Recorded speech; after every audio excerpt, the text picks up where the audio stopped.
I hope that didn't startle you too much. I loved it. That was amazing. I was like, oh shit, this is great. My cousin is a composer, and he does work with us, at Sound Theater as well on occasion, and so I had him compose my channel music. It's really good. So, It's really yes, good. he It's very WWE. I feel like I just right? walked down the ramp. Get you in the mood. That's what I Mhm. told him. I said, I want something that just makes me feel pumped and ready to watch a movie or talk about a movie." It's great. So, that's what we're here for today, you guys. I have with me the very talented Johnathan McClain. Met him last year face to face. Before I met him, I knew he had worked on The Outfit, which was one of my favorite films from 2022. And so that's what we're going to talk about today is The Outfit. But Johnathan, if you just want to give a quick sort of, you know, bio, however Sure, much you want to share about sure, what led you to where you are now, or specifically what led you to The Outfit. sure. Um, well, I started my career as an actor many, many years ago in New York, and then I wound up getting on a TV show, which moved me out to LA. And then I did, a bunch of television for a long time. And when I was doing theater, the thing that sort of started my career was I wrote a one person show that I did for a really long time. And so writing and performing concurrently was always something that I cared about. And then I don't know, around 2000 something, the mid teens, I wound up selling a TV show that I created. And uh, that was like cool and fun. And I think more importantly, sort of indicated to me that there was a satisfaction that I got from being able to run point on my own career rather than wait for the phone to ring and see if someone wanted to hire me for an acting gig. And so in the midst of all of this, I became really close friends with a guy called Graham Moore, who whatever 4 or 5 years after we met and became buddies, he wins an Oscar. He won an Oscar for writing a movie called The Imitation Game, Oh, yes. um, with Benedict Cumberbatch and Keira Knightley. Yep. And also, as I was talking to someone last night about this, not only did he win an Oscar, but like that night he won the Oscars because he gave like the speech that everyone remembered from that year's Oscars, and it was really emotional. You can look it up online; it's great. If you type in I will Graham do Moore that. Oscar speech, it's quite something. And so on the heels of that, he had all these opportunities and things he wanted to do. And while he had ramped up to that happening, he and I had actually collaborated on a couple of projects. We had already written together at that point, and we knew we could, and we knew we liked writing together. And so after he won his Oscar, the next thing he wanted to do was direct something. And and the thing about being a first time director is even if you do have an Academy Award, if it's not for directing, this whoever finances it is going to be very budget conscious. And he and I had talked for a while about this idea of a movie set around a Savile Row tailor. And if you haven't seen the movie or don't know what Savile Row is for anyone who might not know, Savile Row is the strip of street in London where like all of the finest suits in the world are made. They're all bespoke. They made, Jeeves and Hawkes, which is one Savile Row, used to make all of Winston Churchill suits. And so Huntsman of Savile Row is the shop that the Kingsman movies is loosely based on. Okay. And in fact, they actually have a little Kingsman plaque hanging out front now because they shot the interiors there. Oh, so And cool. and they did, and they were the ones who actually did the all the costuming stuff for our film. So we got to know those guys really well. Nice. But yeah, so we had talked about this thing because I like clothes and Graham liked clothes, and we thought it'd be cool, and we were like, this would be a fun idea, and we had been kicking it around, and I remember exactly where we were standing. We live in LA. He actually just moved to London, but at the time we were both still living in LA, and we were at the LA Zoo holiday lights ceremony thing, around Christmas when they do the zoo and Christmas lights and stuff. And he said to me, "Hey, do you think that we could do that Taylor movie we've been talking about, something for me to direct?" And I was like, "Sure." And he said, "And do you think that to keep the budget constrained, we could do it in a way that we never leave the tailor shop?" And I was like, yeah, I'd spent my career in theater. Like, I know exactly how to write a play. Right. Yeah. Dramatic. Exactly. And that was how the idea came about. And then began the process, the long, hard process of writing and making a movie, which I will be happy to talk about if you want me to get in the nitty gritty. Well, yeah, I mean, actually, I came up with a list of questions, so I wouldn't sit here like a complete nincompoop with nothing to say. Um, I that was one of the questions. What was that writing process like? Did you write it all and you're ready to go, or were there writing adjustments that happened once the film started? Did you go back and forth every day? Did you have meetings about that sort of thing? Yeah, yes to all. I mean, Okay. it started with when you're writing with someone that you know really well and that you've worked with before, it's a little bit easier. So we sort of had a Yeah. procedure. We would meet up once or twice for a year. We met up once or twice a week, and um, longer than a year, maybe a while. It was at least a year. We would meet up once or twice a week, either at his office or my office or wherever, and just do whiteboard stuff. Like first act, second act, third act. And then Mm. someone recently asked me about it, and I found the earliest outline notes. Like I think one of our assistants was taking notes, and it was like I was like, I don't even remember this character. Like we had one point talked about a character that was we had originally. I think the movie was going to be centered around an apprentice, and Okay. that character wound up becoming Zoey Deutch's character instead, the Okay. receptionist. Yeah, yeah. But like there was going to be an apprentice, and there was going to be a whole other thing, and then it was, and so spent a year like taking ideas and tossing them out, and then I remember my assistant had ideas, his assistant had ideas. We were like, we'll welcome any concept. Oh, that sounds like fun. So, well, because you've seen it, it's a Hitchcocky homage kind of a thing. So Yeah. you've got to build the mystery structure, and Mhm. so you can write yourself into a corner, which we did a bunch of times. But then once it was all done, the breaking of it all and the outlining, the writing part actually happened pretty quickly. I think he went away to Paris for a little while. I don't remember exactly. It was like a month. We just banged out a draft of the script in 30 days once we actually had everything in place.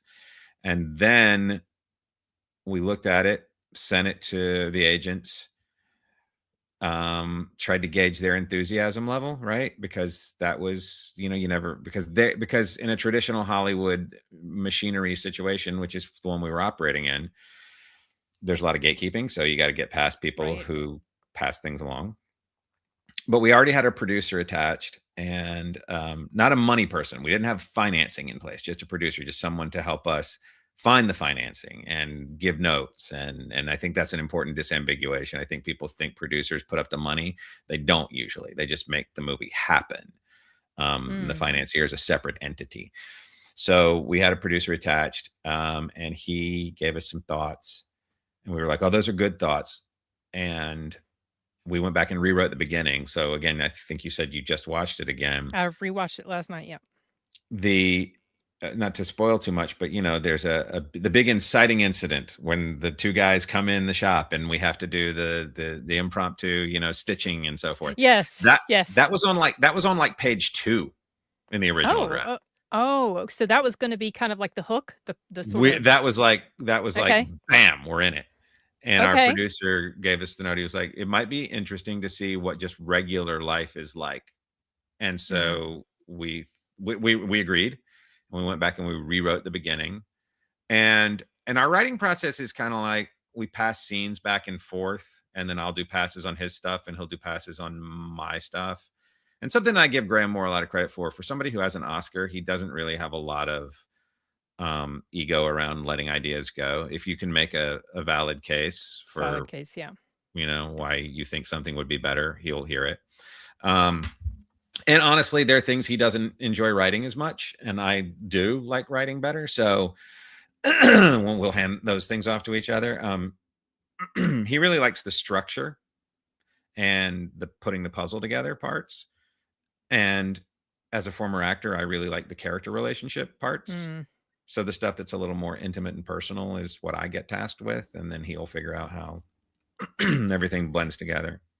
And then we banged it out in a month, and then we showed it, and then we did that revision that I just mentioned, and then, well, then we were actually all set up to go, and What we year was this? attached. Do you remember off the When top was of your it? head? Do you Oh, remember off the top of your head, like what year this was when you were yeah. about ready to Oh, go extremely, with it? extremely. I remember because Okay. we got financing. We got we got a lead actor in place who was not Mark Rylance, and Right. I remember you telling me this. I told you this in private. I won't go into Yes. the public display of who was originally attached, but someone very, very, very good Yes, was indeed. attached, and that got us our financing And very well from film. known, I might add. Yeah, no, like probably more well known in the public zeitgeist than Mark because he's just done Oh, more yeah. blockbuster movies. Yes, exactly. Yeah. I don't actually know if he has an Oscar, but he's been nominated a bunch of times. Yeah, I don't know either, but I it mean, wouldn't surprise me. Mark has an Oscar, but this other actor is definitely more famous. Both though, like titans Yeah. of cinema, and I think both lords of the crown too. I think they're both sirs. But be that as it may, so we had that attached. That's what got us our money. Film Nation, wonderful, wonderful. I can't say enough good things about Film Nation. They're fantastic. They finance and distribute tons of movies, and because of that, we were basically ready to go. We were locking everything in place in January of 2020. Okay. And we were all set. Like we did a table read and we were ready to go make the movie. And then March of 2020 came and suddenly Oh, nobody yeah. was making anything. Right. Exactly. Yes. And we lost our actor and we thought we lost everything. Film Nation, again, I can't say enough good things. They were like, no, we'll stick around. We'll continue to back this thing. We'll figure it Nice. out. So I had written the lead for Mark. Like I always like when I was writing it, I had Mark in my mind because he's one of my favorite actors. Had you met him before? I knew his now ex son-in-law, a wonderful actor called Christian Camargo, was married to Mark's daughter Juliet Rylance, and so I had Okay. crossed paths, but we weren't like friends at all. Okay. All right. Um, but when names for replacements started getting kicked around, uh, I didn't know if they'd still pay for the movie with Mark because he's not box office, right? He's not like a big Right. draw per Yeah. se. Yeah. And so I wasn't sure, so I didn't say it. And then when they brought his name up, I was like, yeah, no, he's good. Like we should see if he'll come aboard. And you're like, yes. Yeah, it was awesome. And so we took a meeting with Mark and he was like, I would love to do your film. And we were like, all right, we're back on. Let's figure out how and where we make this happen. So we spent all of 2020 reconfiguring the plan.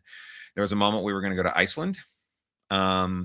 because the movie's advantage is that it takes place all inside the tailor shop. So Yep. we shot on a soundstage. So the soundstage can be anywhere. Exactly. And so Iceland had no COVID cases or had like zero, and they were looking to make movies. And that was a real conversation we had for a couple of months. And then at the very last minute, the UK came in and said, yeah, it's bad over here and there's lots of COVID and we're on third lockdown, but we need production. And so here's a huge tax credit if you'll come over here and qualify as an English production. And what that means is X number of it has to be, the primary character has to be British, or it has to have a British, foreground cast or crew, all crewed up, locally with the British crew and directors of photography, heads of departments and so forth. And so we were like, yeah, great. Let's do it. So did that. And then we got real lucky. Most films that are independently financed and don't go through the studio system wind up having to, I mentioned this to you before we went on. I had dinner with one of the producers from the film, this woman, Nell Green, who's over from the UK last night, in fact. And she has a film that they have finished that's gonna, in the UK, that's gonna go to festivals to seek distribution. Because, even a well-funded, well-endorsed film still has to find a distribution network. Right. And Film Nation isn't really, it doesn't have its own distribution mechanism in place per se. And so we were like, well, we'll make this movie and then we'll either go to Sundance or wherever and see if we can find a distributor for it. But Focus Features, which is a subsidiary of Universal, swooped in at the last minute before we even left to go film, and they were like, "Yeah, no, we're in," and we signed the deal, and so we had all of that in place, and so while we were over in the UK shooting, we knew what the whole plan of attack was, and that's rare and really really cool, and we waltzed, and it was it was lockdown, so I shot a film for the first time in a mask and shield and the whole deal, Oh, and goodness. all the COVID restrictions and all the protocols in place and testing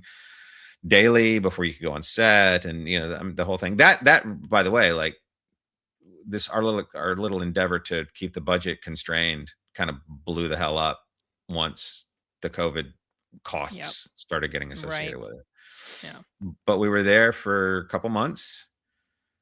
Yeah, and then we came back, and it was wild too. This is not really about the film, but when we went back in the summer to go to London in the summer 2021 to do post production, like sound and color and so forth, um, it was like a different city because we left in the middle of late March, still in Yeah. lockdown, and we go back Yep. in the summer. And while it was still COVID, there was a vaccine at that point, and restrictions were being lifted and whatever. And man, like it was mayhem. I was like, oh wow, I forgot that London was such a vibrant place.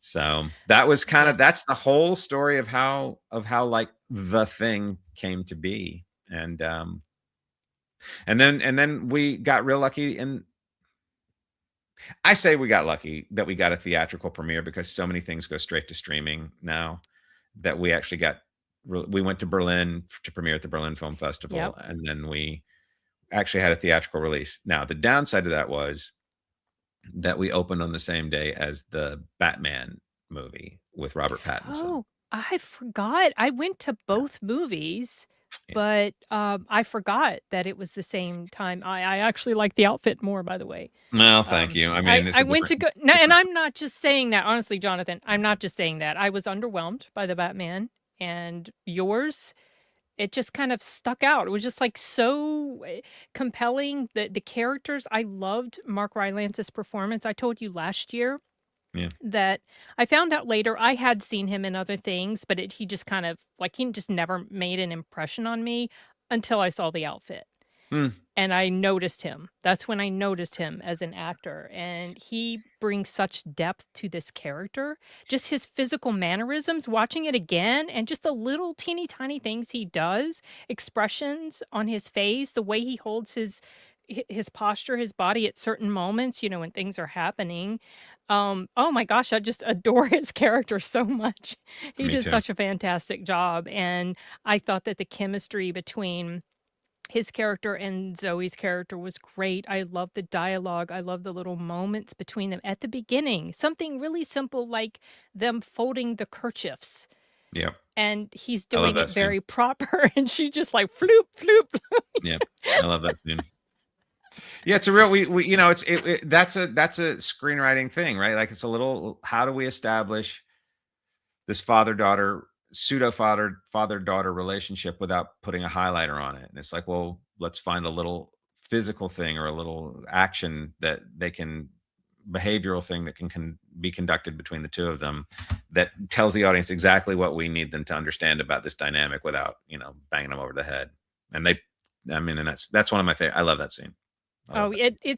I love all of their interactions, but that particular one, and just also in the very intro where he's narrating and he's talking about how, a pattern is made and all this stuff. I can't repeat it exactly the way he did, but how it's showing the process, and he's got those big honking shears he's using. Yeah. And I love the score too. The score is perfect. So how did these elements come into play as well? And how much involvement did you have in things like picking, besides your desire to have Mark, picking the cast, who did the score, stuff like that?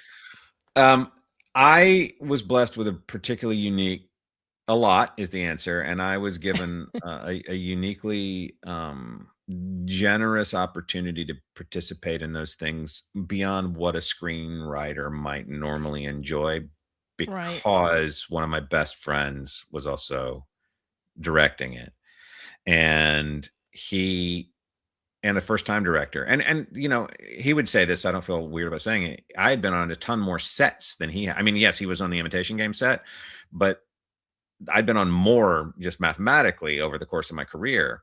And Right. so he was like, please be near.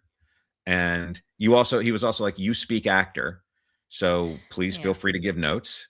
And please. So I kind of like, there was a point where Mark said something like, I want to give a round of applause to our co-directors.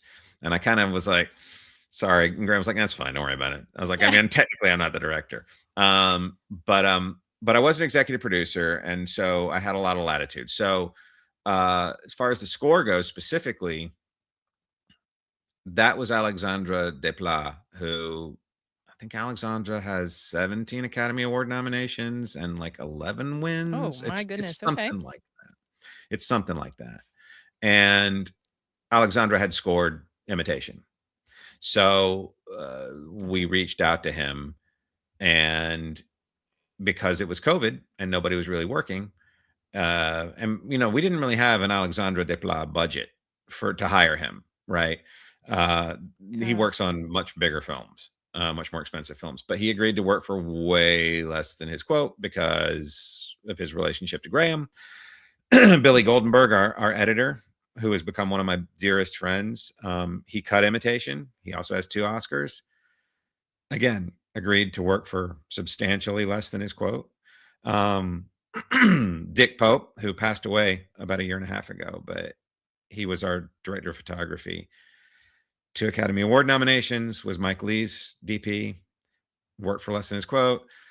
Gemma Jackson, who did the production design, was the production designer for Game of Thrones, 2 Academy Award nominations. I mean, it was like the embarrassment of You riches had available to us so much talent was there. preposterous. Yeah.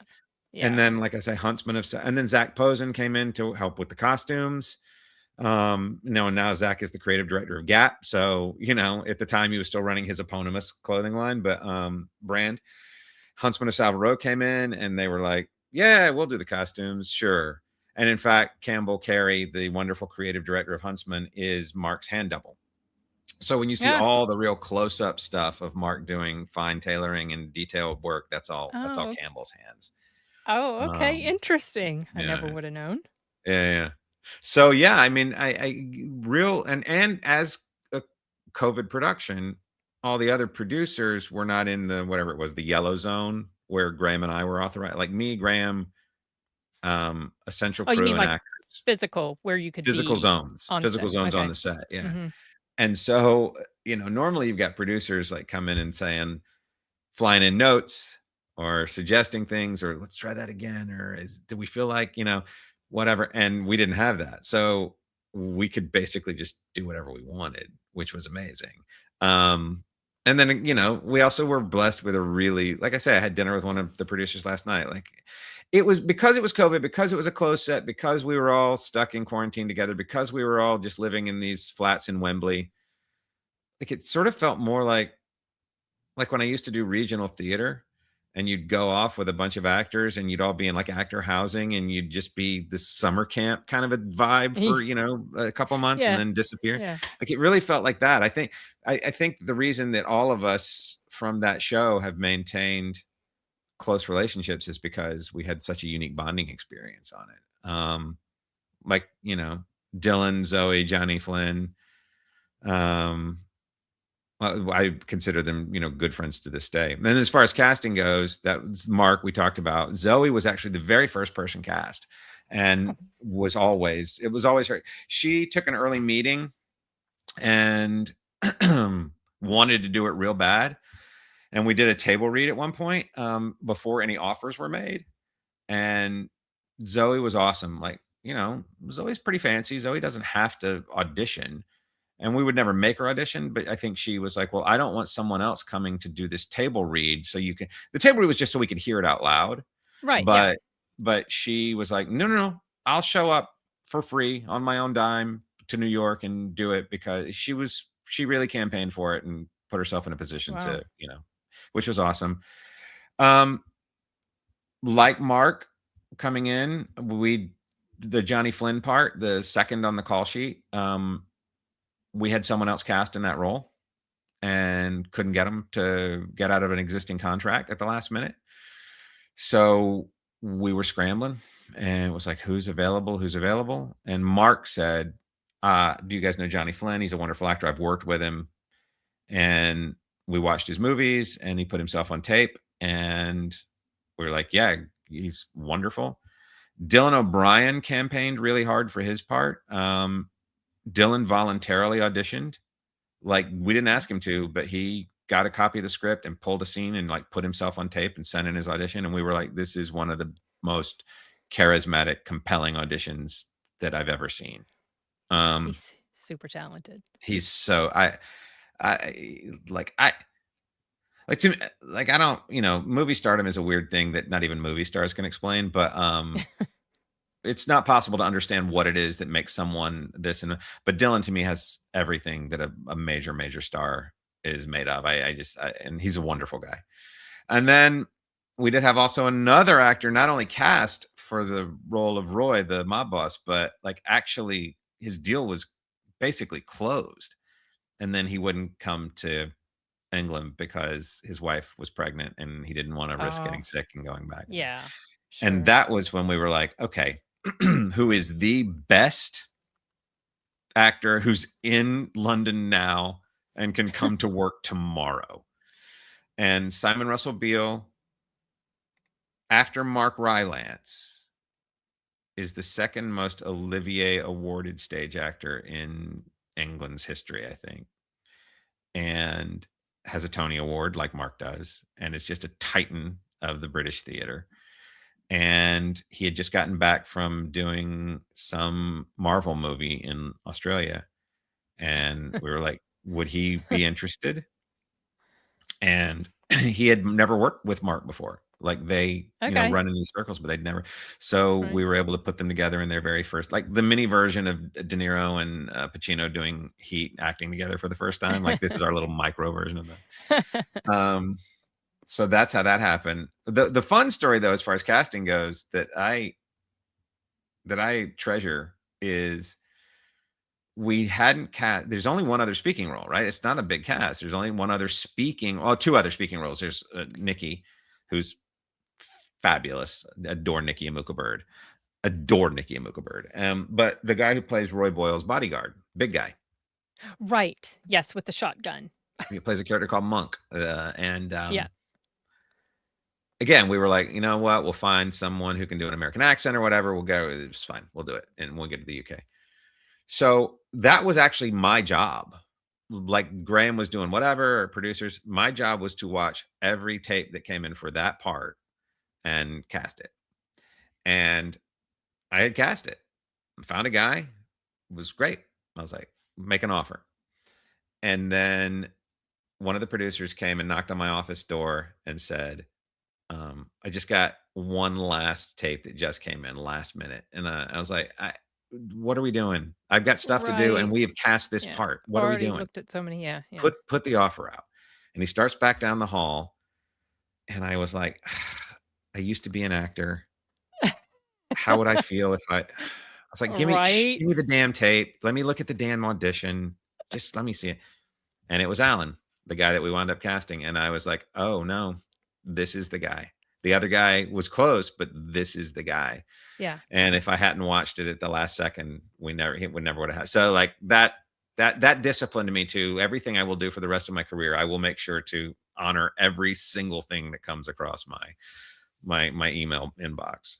Yeah, and that was a good moment, certainly, to cement that It for was you. great. And he and I become like just best of mates, as a result of that, because he sort of found out that, that I snuck him in at the last minute. And again, like I say, all of us in this project 5 years later are still super, super bonded. It's one of the most special things I've ever had a chance to be a part of. Do you feel like it came to theaters at a time when theaters were still kind of struggling to sort of get back in it. And so, I'm glad I was able to catch it when I did because it wasn't on the big screen very long. Yep. And it's now on Netflix, which I have told everybody that I talk to about this movie. And I have been telling people about this movie because I just never forgot it. And it was just crazy finding out who you were when you started interacting with, Jeff and Justin and all of that. And Yeah. I was like, Johnathan McClain, he's the writer of this movie. Anyway, what the hell was I starting to say? Oh, Netflix. Sorry. Netflix. I feel like I feel like this movie has sort of been able to get a little bit more steam under it or more known because good word of mouth, and of course it's on Netflix. Do you feel like that, or is that just my No, imagination? no, that's not your imagination. It's objectively true. I mean, we were in the top 10 in Netflix for a little while when it came out here in the States, but we were like number 1 or 2 in the UK when it came on Netflix UK for like a Ah, long while. And we were on fantastic. Amazon exclusively before that, and we were in the top 5 in Amazon for a long time. So it's the kind of movie too that I think because it feels a lot of people have said to me, was it a play first? And I'm like, no, it wasn't a play first, in fact. But a lot of people have said, I mentioned something to you about how it yeah. would be a great play. Well, and I'll circle back to that in a second because there is a little bit more to that story. But I think because of the intimacy of it, it's well suited for. I was thrilled that it was on the big screen. I love going to a movie theater. It's my favorite place in the world, and that made me really proud to be able to go see my movie on a big screen. Premiering at Berlin in a 2,000 seat theater, like it was amazing. It was awesome. But I think it suits itself well to sitting at home, on your couch. Yeah, It's a small film. right. Um, we have been approached multiple times about adapting it for a play.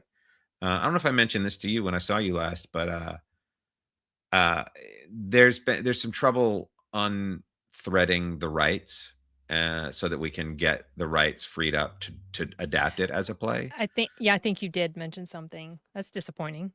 It's challenging, but there is a positive. And I said to you right before we came on, I had a busy morning. One of the busy things is that one of the West End producers in London who wanted to get it as a play, and I said I can't, but I have another idea. Do you want to hear it? Um, they I've been commissioned to write an original play for the West End, and like Oh, the wow. official sort of like final offer just came through this morning. So Oh, well, the outfit congratulations. created the opportunity for me to do something Exactly. like it in Yeah, play form, which is cool. Which is cool. that is exciting. Well, Yeah. best of luck to you in that endeavor. Thank you. Um, as far as the process of filming, do you have any distinct moments that stand out in your mind as far as some of the more challenging aspects of a certain scene or moment or something that was just felt so rewarding? I remember you telling me something about Mark last year after a take Yeah. had happened. Y Yeah, this story takes a second, but I think it's worth it, and it is the story that I would tell. This is my Jimmy Kimmel story, right? It's like my if this is my do you remember what's the best moment you can remember in your career? And I'm like, "No, I have it. It's easy. I know what it is." Um, there's a big monologue that we wrote for Mark right in the middle of the film that requires a lot, and we shot in sequence, which is another really interesting thing that you had the privilege Oh, of doing because of it. We just shot it like scene 1, scene 2, like, we just shot it oh, in I order. did not know that. Very Yeah, interesting. and we just shot it in order till we were done every day until we were done. So we're halfway through the shoot, we get to this big emotional monologue scene, and it was also, small cast, a lot of 2 and 3 people, scenes. So this was one of the first times we had, like, 6 or 7 people on set at the same time, and it was last up. It was the last thing we were shooting in the day. Partially because we knew we were gonna blow Mark out emotionally, and you don't wanna Mhm. start with that and then have to, Yeah. be like, "Okay, now do the part where you wash your hands." You know what I mean? And we'll film that 5 times or whatever. So, 2 things, though, problematic about waiting till the end of the day. 1, everybody's tired, and 2, you're running out of, daylight, basically, right? Like, the day gets called, and otherwise you're in overtime, and now you're racking up money. So Uh-huh. So we get to this big thing, and Mark didn't want to do his coverage first. He wanted everybody else to get their reaction shots first, which again, you want to save your best stuff for last. He didn't want to blow it out and then have to do it 6 more times just so they could turn around on the other actors, right? So, and it warms him up. So he was warmed up. He was in it. He was in the model. We do, and we had 2 cameras, so we were shooting A and B cameras, and we're pretty tight on Mark. And he does the monologue the first time, and it's bonkers good. And I'm like, I'm at the monitor with Graham and our script supervisor Beverly, who's just, mwah. And we were standing there, masks, shields, the whole deal. And Graham and I are both crying because Mark is just delivering the hell out of this thing. And we're watching it happen. Then we call cut. And then our AD George runs over and he's like, he called us squires. He goes, squires. I assume we want to do another take, but we are at the end of the day. Shall I call Grace? And Grace is when you call and say, like, will everybody on the set stick around for one more for at least 15 minutes for free? Okay. Yeah. And it's a courtesy. And so everyone's like, of course, yes. Everyone, thank you so much for calling Grace. Appreciate it, blah, blah, blah. Very quiet because now everybody just wants to go home. So we do it again. And we go tighter because we're trying to get, like, we're pushing in each time. And Mark is such a pro. Mark knows his lenses. Mark knows where the camera is. He knows how to modulate the performance, right?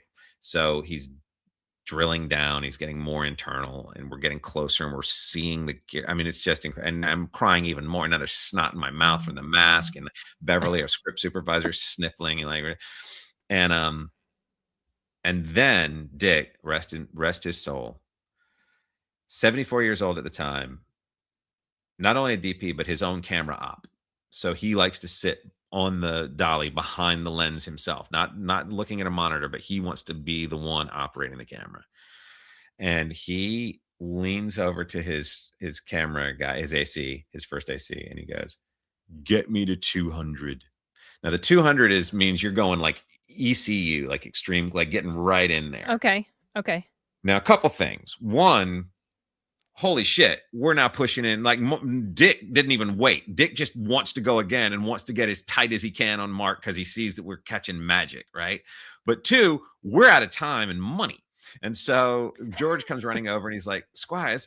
And Graham's like, watch the set. I'll be back. And so God bless Graham. He like rushes off and he goes to the producers. And I wasn't there, but he reported it to me. Like, he goes, I just said, find the money. And then he marched back and then he's there and he stands next to me. He goes, and I was like, and we're there and we're good. And everybody's very quiet.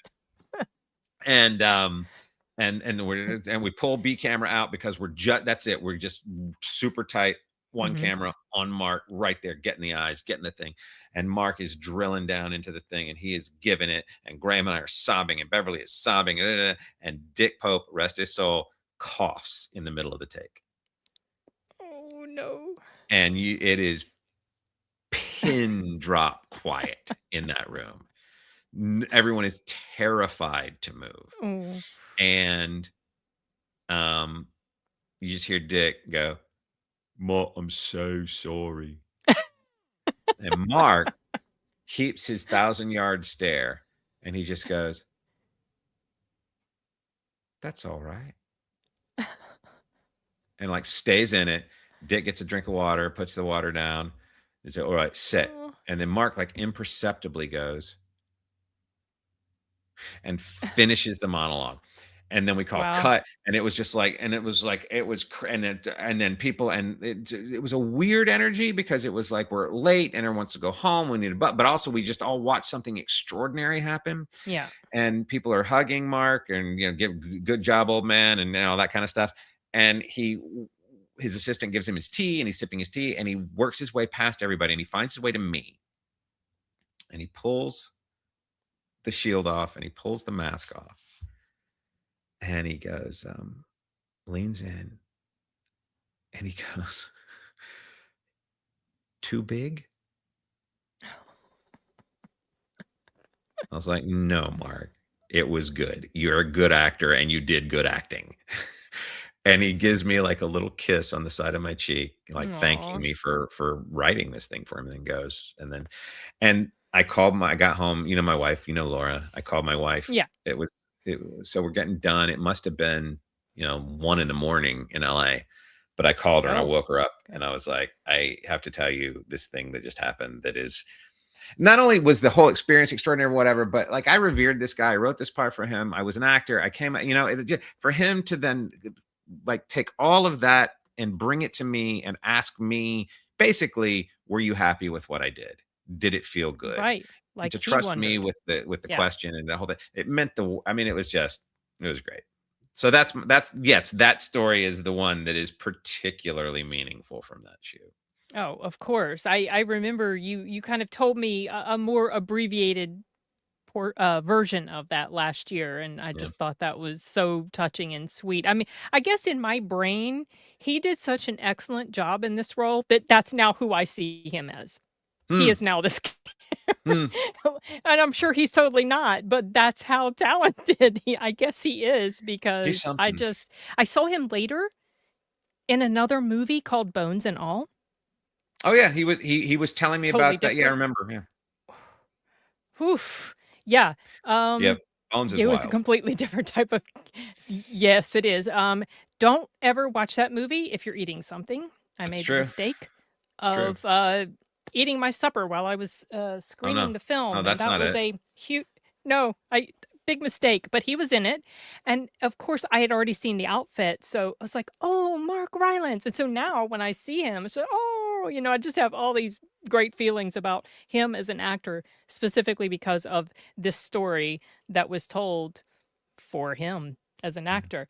Um, were there any scenes or twists in the story that didn't survive the final edit and you wish had made that? Were there any cuts basically that you wish hadn't There been was made? only one thing. It's such a great question, and normally the answer would be yes a million times.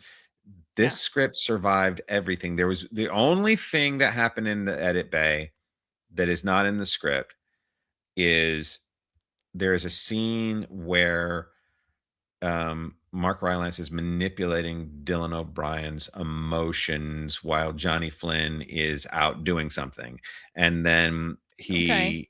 Johnny Flynn returns, and Oh, the way okay. and then he manipulates Johnny Flynn, so he's manipulating Yes. both of them. That was Yes. scripted sequentially, Okay. scene.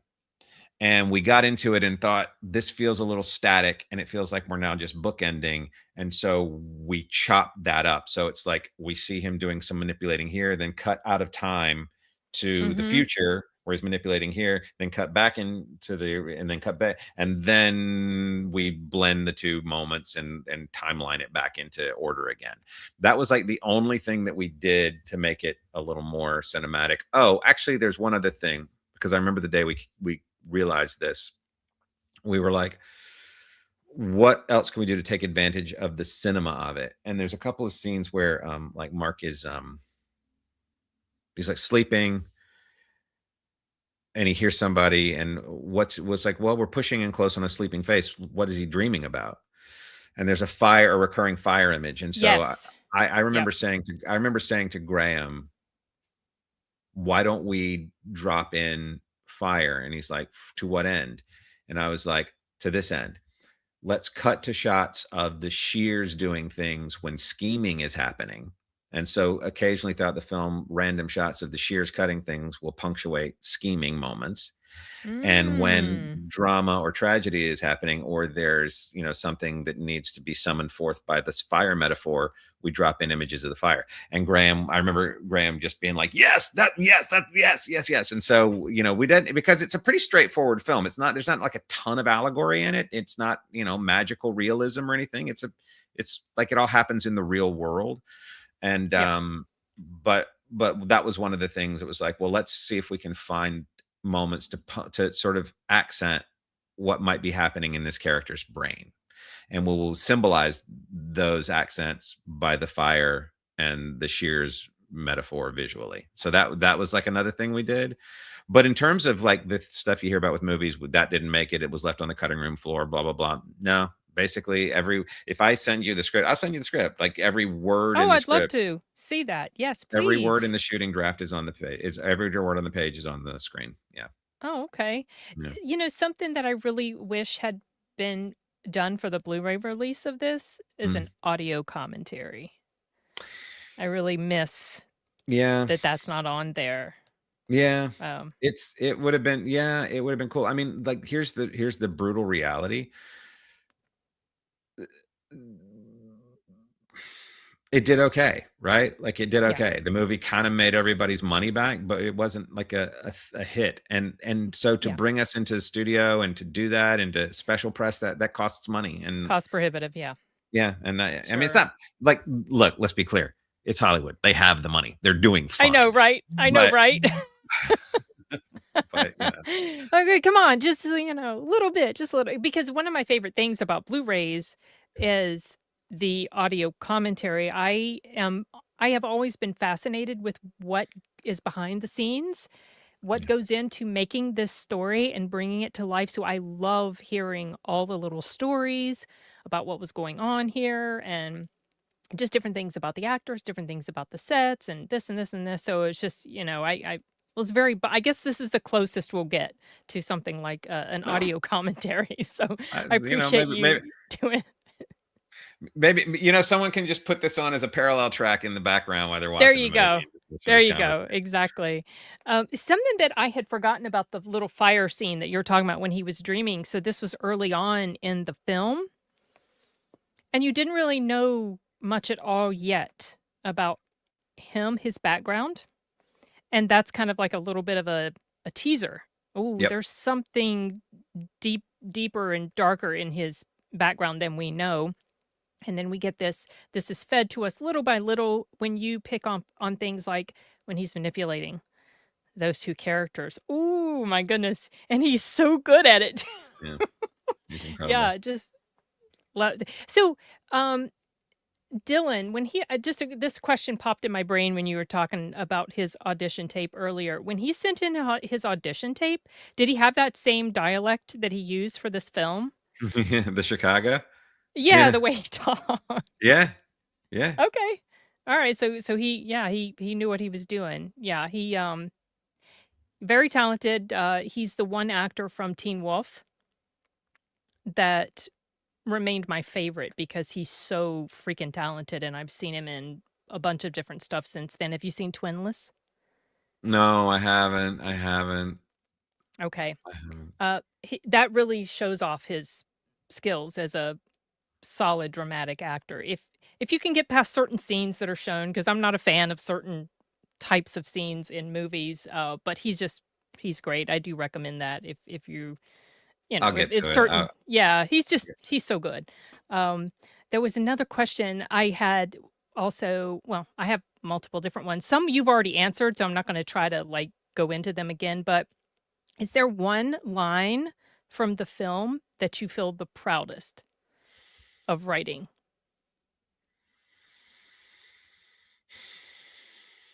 I Or don't that think means the there's most to you, or, you know um I don't. No, no, it's a fair question. It's a couple of jokes that I wrote that I really like. There are a couple things I wrote like on the day. I remember there's this moment where Johnny Flynn, we couldn't figure out how to get him out of a scene, and the line that we'd written wasn't working. And I wandered over to him, and I didn't tell anybody that I was going to do this. It's before he leaves the tailor shop, and he just says, "Welcome to the family." And I ah, came yeah. up with that off the top of my head. And I was like, I whispered in his ear, I was like, "Say this," and he goes, "Okay." And then he did it, and I didn't tell him. No one but me and Johnny knew that he was going to do it. And so, Oh, and fantastic. people were like, "Oh, yeah!" So that was exciting. That put some energy in. Um, I guess I mean, for me, the movie is about thematically something that I frankly explore in pretty much everything I write. I was had a meeting the other day, and they were like, "What do you like to write about?" And I was like, "I like to write about a lot of different things." And so, because they were asking really, what kind of genre do you like to write? Crime, or do you like to write this? And I was like, "Well, I have a fantasy novel, and I write this. I do all kinds of things, but they all explore the same concept, which is like identity and Yeah. and who we are." And so that last monologue of Mark's about I put on all of these clothes, I do all of this so that I can try and feel like I'm one thing, but underneath I'm really just always going to be the thing that I am, is basically what he's saying. That Right. to me, that hits right at the heart of what it is that I wanted to write this movie about. So maybe that, maybe that. It's a But good there's moment. some good stuff in there. Oh, yeah, and the welcome to the family, I never would have known that was something you came up with on the fly because they had already talked about family being part of this family, you Well, know. that was why I thought it was That funny is was when I went over yeah. when I went over when I went over to say it to him, I was like, "How did I not think this when I was writing it in the first place? This is like clearly obvious." So Sometimes it takes a bit, it takes a bit.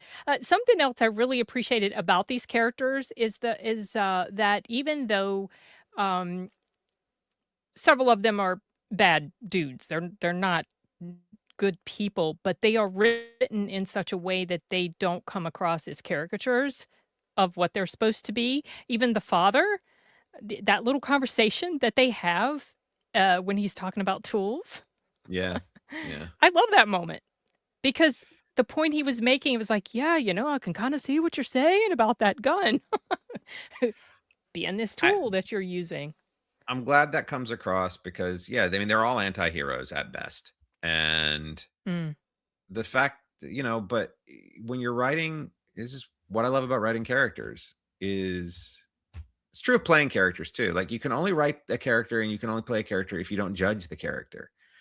And so the key I think is just to try not to judge them as you're writing them or paint them with a brush that has an air of intention behind it other than just letting them be who they are, you know? right, right. And and we also have a bunch of really charismatic actors playing these parts too, which helps. Oh, I Like the I actors can't themselves I have. I can't imagine anybody else playing the who they like, everyone who came in that wasn't originally sup supposed to be part of it, they're fantastic. Oh my gosh, Johnny Flynn, his role? Goodness gracious, he was so good. Johnny's one of my So favorite actors and people now. I didn't really know his work that much before, to be very honest. And I just I adore him. He's special. He's no. special.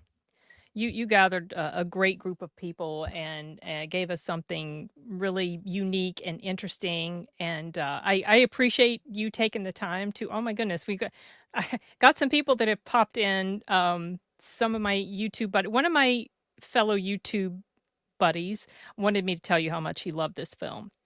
And I told him that I would. His name on YouTube is Deleted Scene, so I'm gonna give that shout out, Deleted. This is me telling Jonathan how much you really like this film, because I've not met anybody that I've recommended this film to that has told me later, "This was the worst film, I hated it so much." Nothing but Well, good good. things. And if that had happened, it would have been. I would have. I would have hoped you wouldn't tell me. So that's great. I did. It's funny. I did not realize that comments were happening. Yes, I'm sorry. I I just was clicked over. Yeah, there have been several I thought about popping them up on the screen, but then I didn't know if that would be too much of a distraction for you, and there weren't any specific questions. There were some people someone said, which I was gonna pop up for you, he loves how you tell stories, so, I mean, he's a good Thank you, writer. man. So, Thank you, man. another let's see. Oh, Yeah, someone did ask, how did it go from inception to final draft? I think they may have dropped in after we had already gone oh, through that. That is in did I here. miss that? Oh, I'm sorry. I missed that. I was keeping an eye on you and the screen. Well done. Bonzo says he saw this movie thanks to Sin. See? I told you, Jonathan. I'm telling everybody watch this movie. Thank you. Yeah. Anybody who watches it, thank you for the like 2 cents that you're putting in my pocket every time you stream it. Really appreciate that. Anthony, one of my good fellow film critics and YouTube buddies here, he says that it was one of his favorites of that year. Yes, Awesome. mine too, Anthony. Awesome. Top tier, underrated. Yes, I've told so many. Yes, me too. We're gonna both like be your I don't know My apostles hype or people, whatever. Yeah, yeah. my publicists. I'll take it. It takes a village. I'm all in. So yeah, our time is pretty much up. I know you have to go. I've got a meeting with my sound booth theater peeps, but I thank you so much, Johnathan, for sharing your time with us. And I could talk endlessly about this with you. Maybe whenever we see each other again, we can have some Can more I conversations. answer the last two questions that I saw here? Yes. Yes. Well, first of all, thank you. So that was one of. So first of all, the one before that is Ah, John McClain. Did you yes. get into screenwriting after the events of Back Nine Live? Yippee ki baby! Yippee ki, motherfucker! You know Yeah, I did. yeah, yeah, you Had can to do curse if something. you want. It's fine. Had to do something. Had to tell the I story. know, What right? was it like on working on 24? 24 was great. 24 was a long time ago. 24 was great. Yep. That was fun. Mad Men was one of the best experiences of my acting career by far. I can't say enough good things about working with John Hamm. Everything about that experience was fantastic. I loved being on that set.